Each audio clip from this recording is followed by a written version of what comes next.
Hola equipo, ¿cómo están? ¿Todo bien? Bueno, estoy acá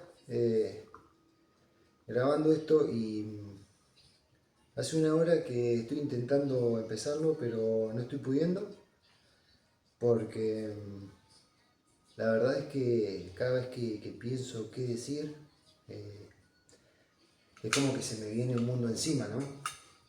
Como que se me viene toda una vida de cosas, de acontecimientos, de vivencias, de experiencias. Estoy escuchando un poquito de música de medicina. Eh, y como que es tremendo lo que uno va superando día a día y cómo todas esas cosas que a uno le fueron pasando, si vos las unís punto a punto, infinitos puntos hasta donde estás, hasta donde llegaste, en este caso hasta donde llegué, decís, wow, valió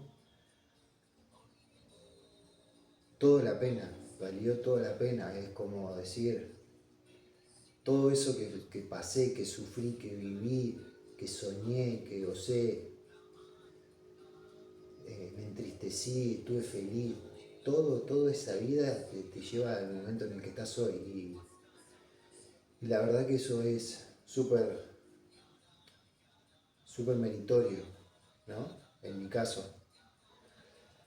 Así que bueno, primero quiero contarles quién es Ramiro Campos, en realidad, ¿no? Quién es este personaje que se presenta en sus vidas, ¿no? Este Ramiro Campos es un hombre, ¿sí? 37 años ya, nacido el 26 del 6 de 1988 en Coronel Pringles, provincia de Buenos Aires, República Argentina. Eh, Parece que lo estoy diciendo como un versito, pero así es como te lo enseñaron en la escuela, como un versito para memorizarlo, ¿no? Nací el 26 de junio en la ciudad de Coronel Pringles. Como para que se den una idea, es una ciudad de hoy en día debe tener entre 20 y 30.000 habitantes, ¿sí? Ahí es donde me crié. Me crié junto a mi familia, ¿sí? Compuesta por mi mamá, mi papá y tres hermanos más, ¿sí? Una hermana más grande, yo el segundo, otro hermano y una hermana más chica. Eh, y así, ahí nací, esa fue mi familia hasta hoy, que mi familia está compuesta por mi mujer, Agustina, y por mi hija Italia, ¿sí? Y ellas son el motor de, de mi vida. Eh, ¿Qué más decirte? ¿Qué más contar, no? Como me vienen muchas cosas a la cabeza que me gustaría decir, pero necesito ordenarlas para que ustedes vayan entendiendo como el proceso de lo que era y de lo que me convertí. Estas dos mujeres, mi novia, mi mujer y mi hija, son el motor de mi vida. Cuando Agus queda embarazada, a mí se me vienen a flor de piel muchos pensamientos, muchas dudas. Sin embargo, yo estaba seguro que las iba a poder afrontar, pero ahí fue donde me empezaron a surgir un montón de miedos, ¿no? De cómo hacerlo, cómo no hacerlo, de cómo fui criado, de cómo no fui criado, o sea, y qué repetir y qué no repetir. Eh, Así que a raíz de esto empiezo a hacer varias cosas,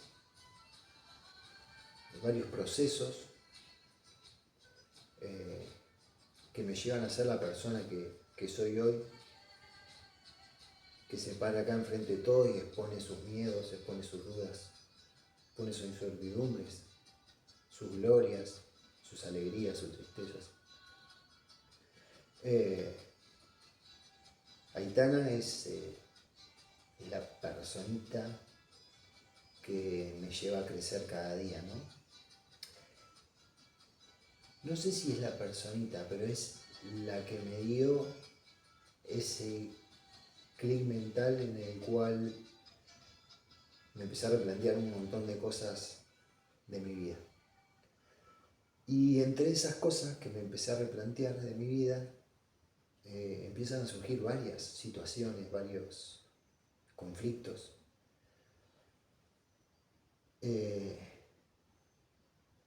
Empiezo, o sea, tengo de mi infancia, de mi adolescencia, de mi proceso de vida, tengo recuerdos muy marcados en ciertas etapas.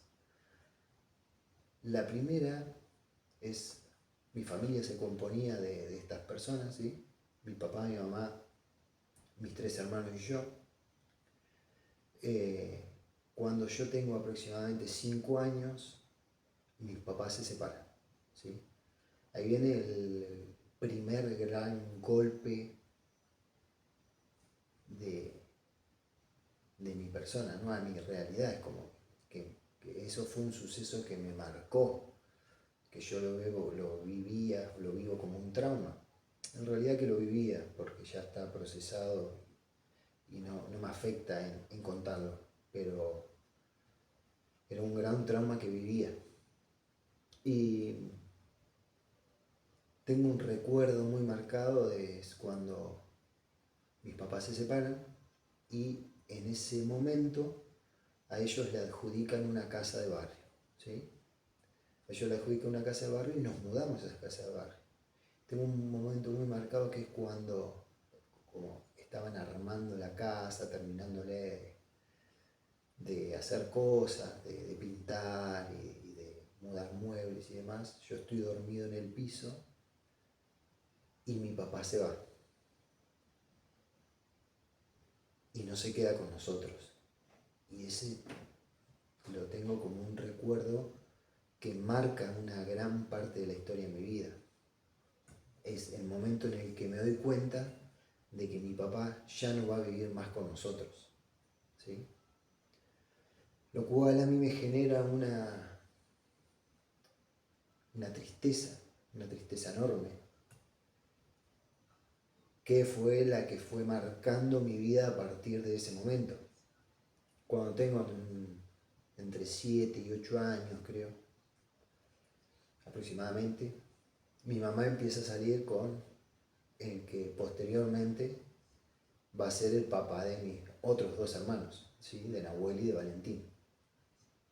Pero bueno, en esa etapa empiezan a salir de novios, digamos.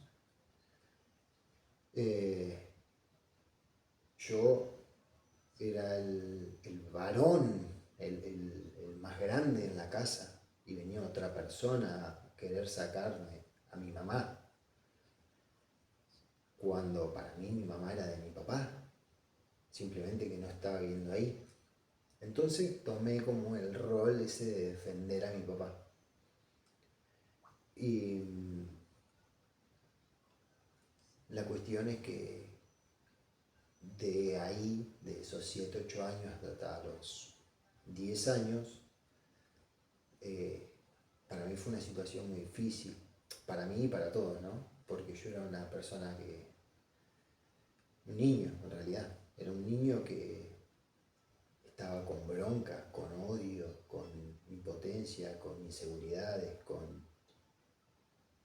Hoy me pongo a pensar en un nene de 7 años procesando todo eso y digo, wow, como, qué loco todo lo que procesé y hoy estoy donde estoy, ¿no? Pero bueno,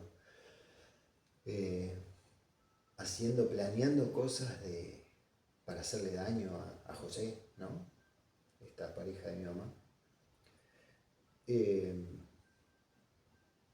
Hasta que bueno, a los 10 años, después de los 7 8 hasta los 10, viviendo todas unas situaciones, peleas con mi mamá, peleas con mis hermanos, con mis hermanas, con todo el mundo que se me cruzara, tenía peleas y tenía discusiones y tenía eh, conflicto, porque estaba muy enojado, porque tenía mucha bronca, mucha tristeza adentro. Hasta que a los 10 años me peleo con mi hermano y mi mamá se enoja conmigo, ya cansada también, ¿no? Porque también yo me pongo a pensar hoy en día y eran situaciones diarias, constantes, no era una vez por día, eran muchas veces por muchos días. Entonces, nada, no la juzgo, pero es algo que me marcó. Entonces nos peleamos y, con mi hermano, y mi mamá me dice que me vaya afuera. A lo cual, bueno, mis papás separados, yo me voy afuera, me voy a la casa de mi papá, que vivía a 3 cuadras, yo con 10 años, en una ciudad de 20.000 habitantes. Y bueno, le digo a mi papá que me quiero quedar a vivir con él, con 10 años, y mi papá me manda a hablar con mi mamá al día siguiente para comunicarle esta situación. Mi mamá como que, ok, me dice que sí, pero me tira una frase que, que ella al día de hoy como que se arrepiente, y no la juzgo por decírmela, sino que bueno, fue lo que le salió en ese momento. Porque también ella sintió un abandono de parte mío, inconscientemente, ¿no?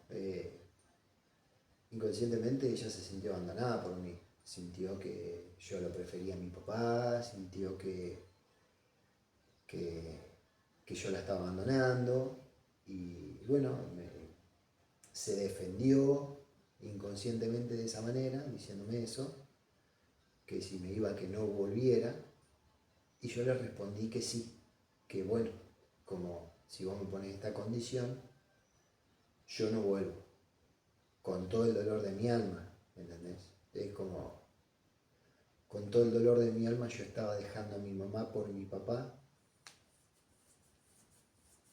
y a su vez mi mamá era como que su alma estaba dolida y buscó una defensa. Insisto, no la juzgo, y si no, no sería quien soy hoy en día, porque por esas cosas soy quien soy. Y bueno, yo con mucha bronca también por eso, inconsciente de niño, me empecé a pelear mucho con mis hermanos, me empecé a discutir, nunca me sentí que pertenecía a la familia, siempre teníamos conflictos, yo con mis hermanos, yo con mi mamá, yo buscando ser parte de la familia y ellos como alejándome de forma inconsciente, éramos todos niños, o sea, nos llevamos 2 años de diferencia cada uno, yo soy el segundo. Y bueno, eso es lo que hizo que yo me convierta en una persona de que buscara reconocimiento.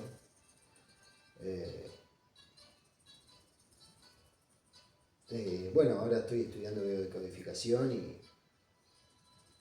y como que estoy buscando y tratando y conociéndome mucho más. ¿Por qué? Porque yo soy un eneatipo 3 dentro de la biodecodificación. El eneatipo 3 es la persona que busca ser exitosa, que busca ser tenida en cuenta, llamar la atención, y eso se genera en algún momento por una herida de desvalorización, ¿sí? O sea, la cantidad de eneatipos son 9. O sea, no importa qué persona, siempre va a estar dentro de esos 9 eneatipos. ¿Sí? No existe ninguna persona que no esté dentro de los eneatipos. ¿Qué pasa? Tienen heridas distintas. Cada eneatipo tiene heridas distintas. Hay algunos que buscan una cosa, otros que buscan otra, pero como que buscan escapatorias diferentes, ¿sí?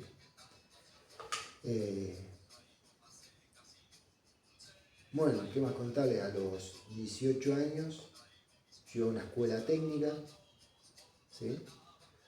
Yo era fanático de jugar al pádel y quería dedicarme a jugar al pádel. O sea, mi sueño de adolescente era jugar al pádel. Pero el pádel en su momento era un juego, ahora también, es un deporte que vos necesitas una paleta, zapatillas más o menos acorde al deporte. La paleta es como lo más caro y después jugar turnos diariamente, semanalmente, como para aumentar el nivel y además de eso tomar clases. Bueno, yo tenía 14 años y la condición económica de mi papá y de mi mamá no era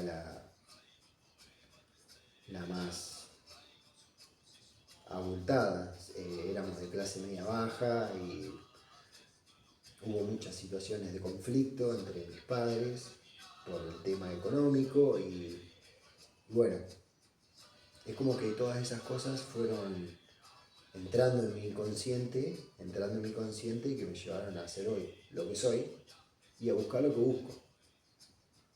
Eh, así que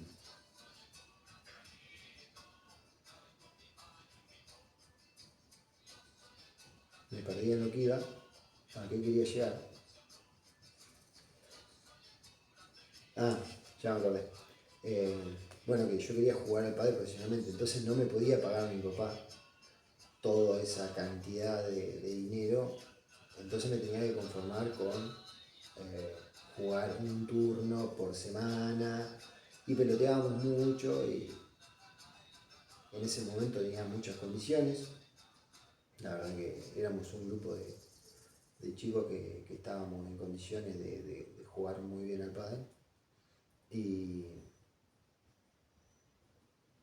y bueno, nada, como que mi camino a jugar deportivamente, profesionalmente, como que yo lo había apagado en ese momento y como que lo dejé a un lado.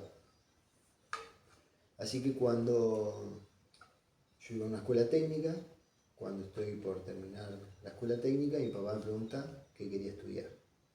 Yo le respondo que nada. O sea, ¿por qué? Porque tenía una previa, una materia difícil, electrotecnia se llama,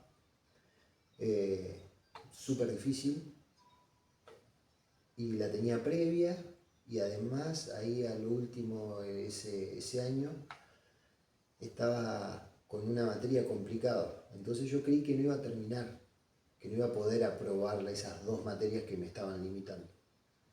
Cuestión de que estudio, electrotecnia la saco, la otra también la saco, y me recibo a día. Para esto, yo le había dicho que no quería estudiar a mi papá. Y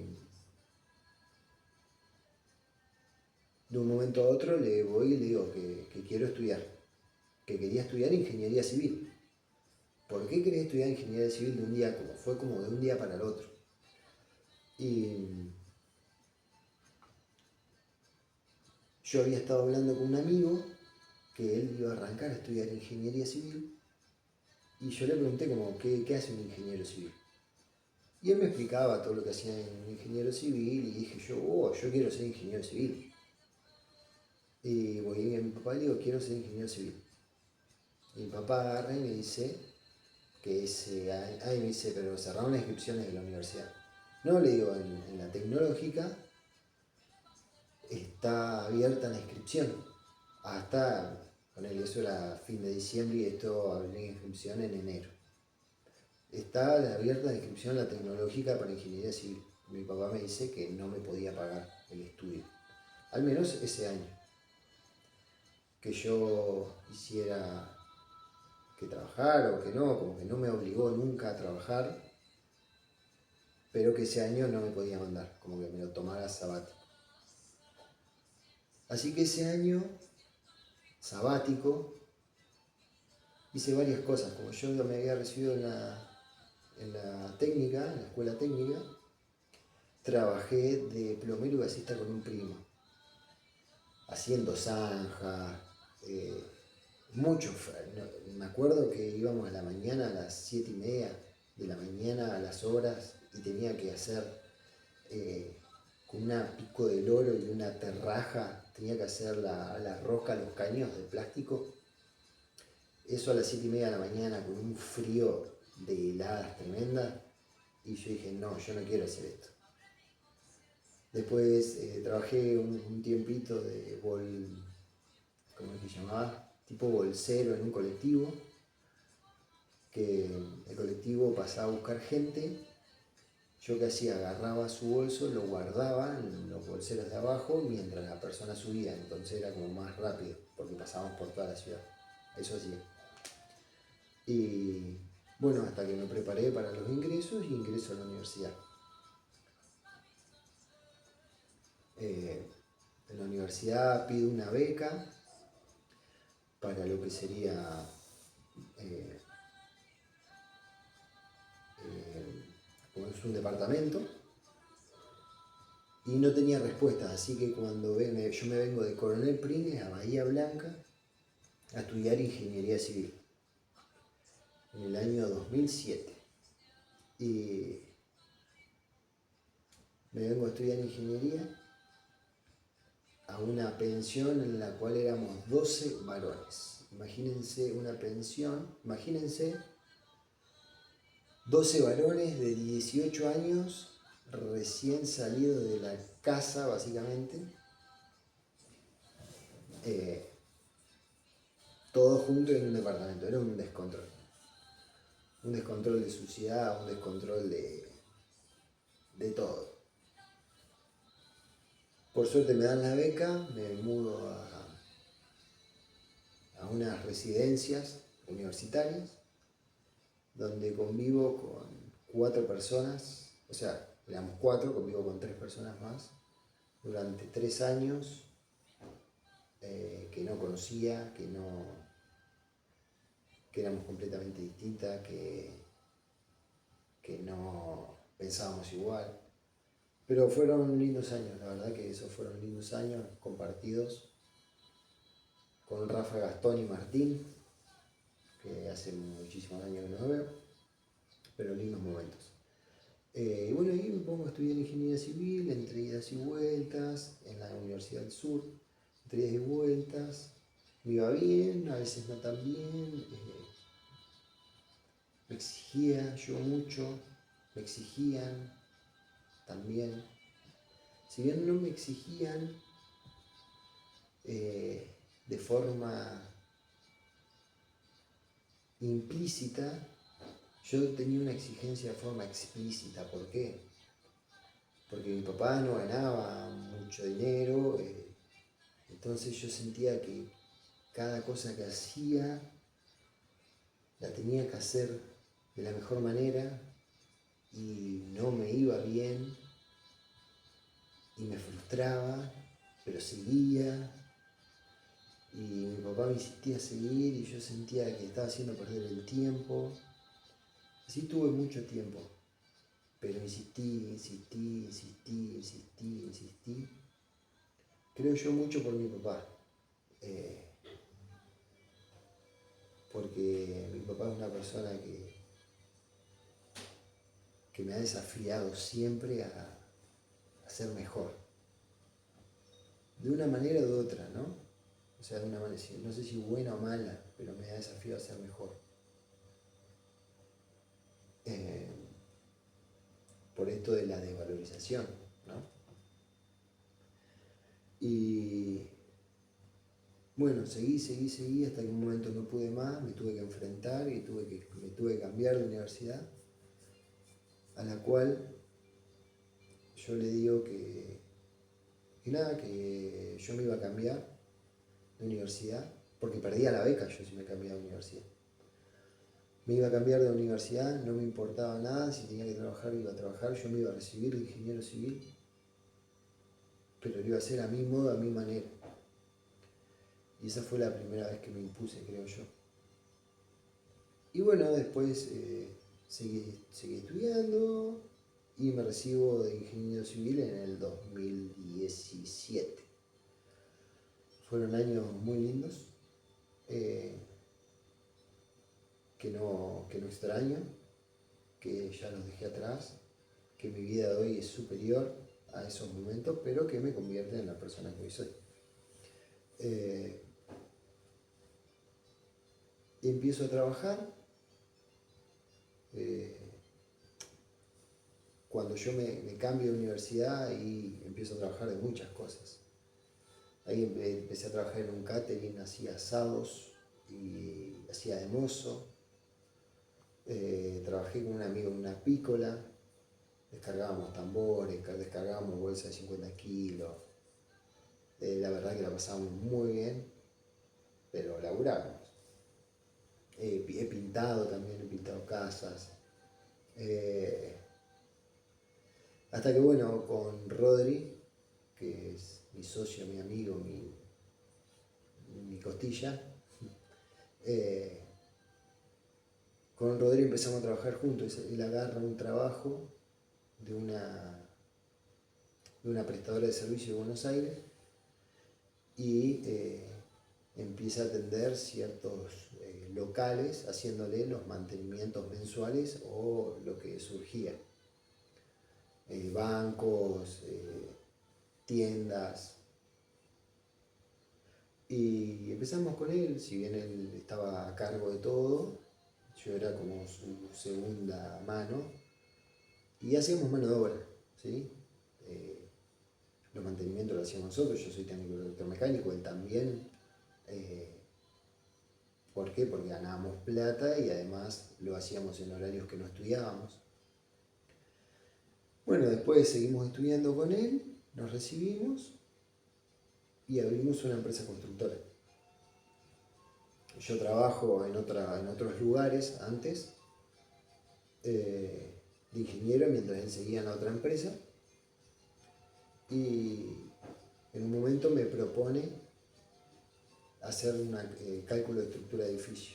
La verdad que a mí de la parte de ingeniería la que menos me gusta es la parte de cálculo de estructura de edificio.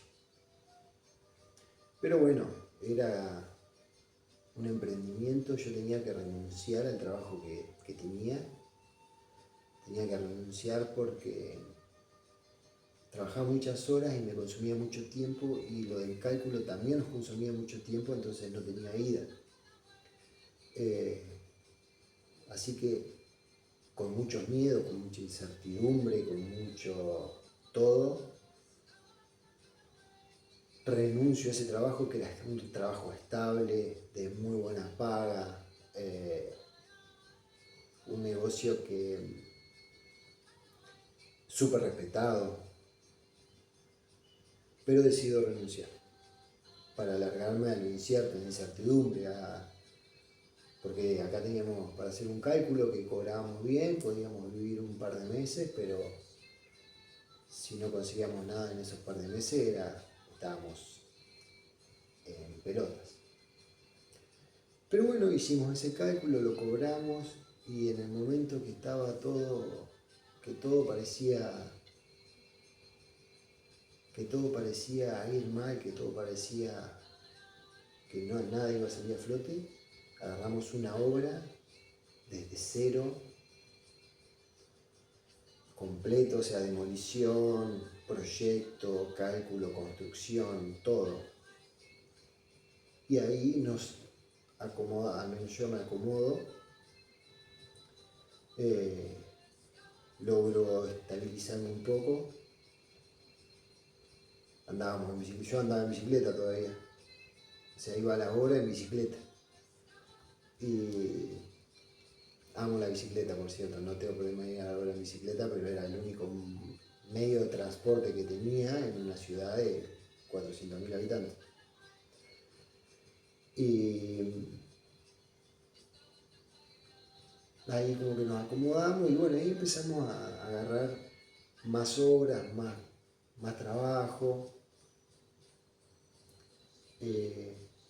hasta que llega un momento que dentro de la ciudad hago 100 kilómetros dentro de la ciudad, 100 kilómetros en el auto, ya me había comprado un auto, y ese fue el clic que me dijo, no, yo no puedo seguir viviendo esto que estoy viviendo.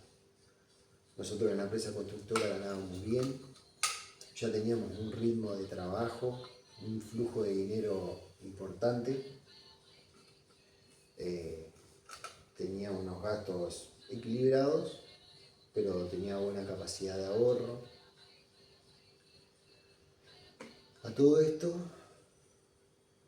aparece en mi vida una persona que para mí fue la que cambió el eje, que me empieza a hablar de lo que eran las criptomonedas.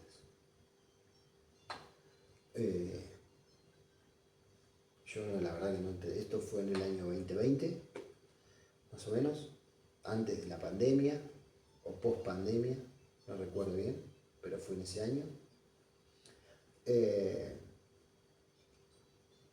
Me habla de criptomonedas y me queda eso dando vueltas en mi cabeza. Hasta que empiezo a ver un par de anuncios y demás. Ingreso en un curso de opciones binarias. Tenía la opción de opciones binarias o futuro. No tenía ni idea qué era ninguna de las dos cosas, así que un curso de opciones binarias. No entendí nada. La verdad que no entendí nada. Pero bueno, ese fue como mi inicio. Después seguí insistiendo y escucho de RIG de minería. Así que con los ahorros que yo tenía me compro RIGs de minería. Me armo. Porque ¿cómo me iba a comprar?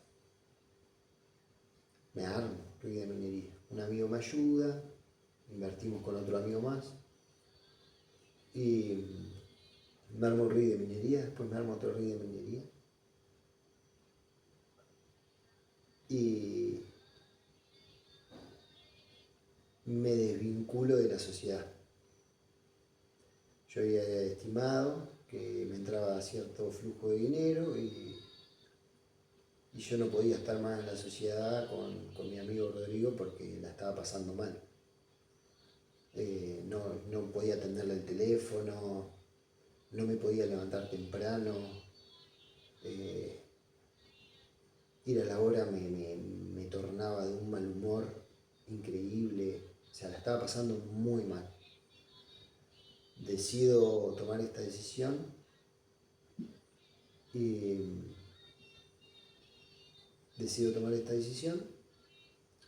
decido que iba a vivir con el flujo de dinero que me iba generando los ríos de minería.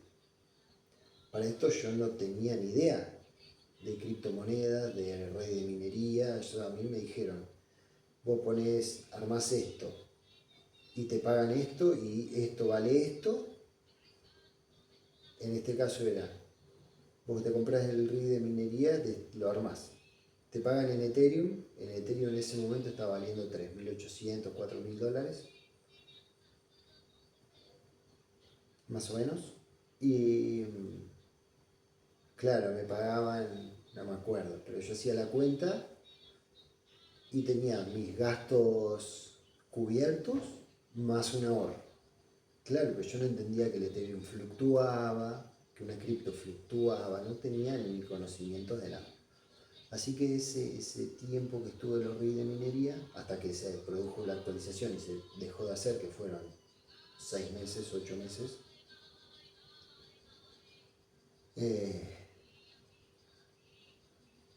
empecé a hacer cursos para entender un poco más. Y ahí empiezo a comprar un poquito de Ethereum y alguna otra criptomoneda como Bitcoin. Sin embargo, los cursos que yo había hecho eran como que no me enseñaban mucho. Pero en realidad no es que no me enseñaban mucho. La realidad es que yo no estaba preparado para recibir esa información porque mi nivel de conciencia no estaba preparado para recibir esa información. Eso me lo fui dando cuenta a medida que fui insistiendo en esto de las criptomonedas, del trading, ¿sí? hasta que tomo otro curso de trading, ahí ya interpreto un poco mejor las cosas. Mientras tanto yo de forma particular buscaba videos de YouTube, buscaba información, pero siempre en un loop de pérdida de ganancia negativo. Hasta que me decido por hacer un curso con José Bazuco y más que un curso fue una mentoría, más que una mentoría fue un seguimiento en el cual me enseñó a plantear y a mantener una estrategia que hasta el día de hoy a veces no la mantengo y voy en negativo, pero he logrado reconocer cuáles son mis falencias y mis fallas de por qué produzco esos errores. ¿Por qué? Porque al producir tantos errores de manera sistemática, me replanteé mi vida también, me replanteé por qué hago esto, por qué ejecuto operaciones en los momentos en los cuales no tengo que ejecutarlas y sé que no es lo correcto, por qué lo hago. Y ahí me empecé a replantear un montón de cosas, de situaciones, y esto me llevó a hacer varias terapias holísticas de alternativas.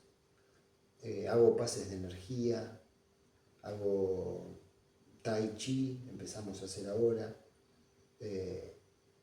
hago todos los lunes, martes, miércoles y jueves hago pase de movimiento de energía el martes, tai chi los jueves, sesiones de cambio de creencias y de sombras los miércoles a las 7 de la mañana. Muchas veces me duermo, me cuesta levantarme, pero estoy en un proceso de desafío muy grande y lo estoy empezando a lograr cada vez más. Había semanas que me dormía 3 veces, de las 3 me dormía a las 3, otras veces que me dormía una, otras 2, y ahora vengo empezando a mejorar mi rendimiento. Me estoy quedando los 3 días. Empecé biodecodificación. ¿Por qué? Porque hice terapia de hongos, no sé si ya lo había dicho. Hice terapia de Cambó, hice Sananga, rapé, muchas terapias alternativas que lo que buscan es encontrarte a vos mismo, encontrar tu esencia, encontrar quién sos, en quién te querés convertir,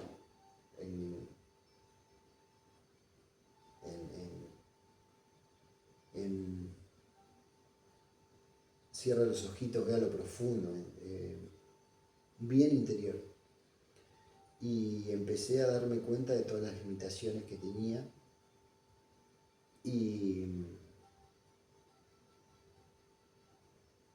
acá estoy intentando sanarlas, intentando convertirme en la persona que quiero ser, convertirme en ese padre que quiero ser, en ese novio, marido que quiero ser, en ese hermano que quiero ser, en ese hijo que quiero ser, pero sin juzgarme, sin juzgar a la gente, con amor, con paciencia, entendiendo que todos tenemos un trauma que sanar y algunos lo pueden hacer de mejor o menor manera, antes o después, pero entendiendo eso.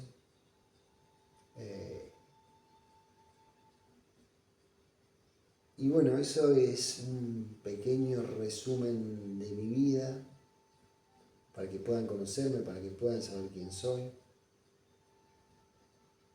Estoy con el corazón desnudo